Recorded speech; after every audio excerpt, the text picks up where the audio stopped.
The winter wind cut through the quiet streets of Jackson County in the small town of Ripley.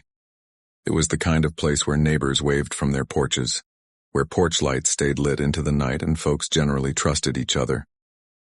But beneath the calm surface, a tragedy was about to unfold, one that would shock the community and remind everyone how fragile life can be. John Michael Thames was just 24 years old, known to some as a caretaker, known to few as struggling beneath the surface of his own frustrations. On a cold January day in 2024, he was babysitting baby Everly, a 3-month-old infant whose life had hardly begun. According to court records, what he told authorities at first was a story of attempted play and rough handling. But the truth, as it eventually emerged, was far darker. Emergency workers were called to a home on Ochiltree Road when a frantic call came in. Everly wasn't breathing. The tiny child was in cardiac arrest, her body fragile and suffering. She was rushed to Jackson General Hospital, then transferred to Ruby Memorial in Morgantown, but the injuries were too severe. Skeletal fractures, brain hemorrhaging, injuries that simply couldn't be explained by an ordinary accident.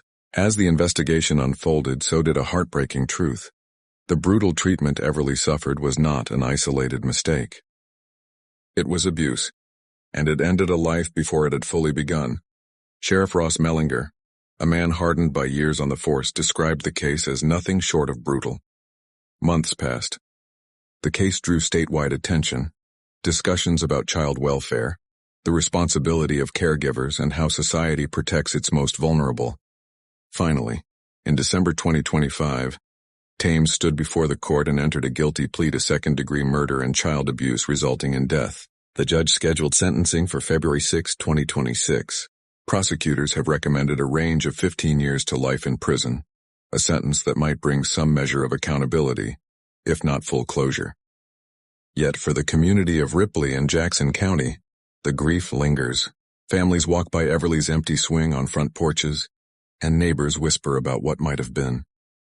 Churches hold candlelight vigils. Conversations about child protection services and support for struggling caregivers have ignited. Some ask, could someone have noticed sooner? Could this life have been saved? Questions that echo in quiet homes long after a verdict is read. In the end, the law did its part. But the true cost of this crime is measured in silence, in heartbreak, and in the absence of a little girl named Everly. Families grieve, communities learn, and West Virginia remembers.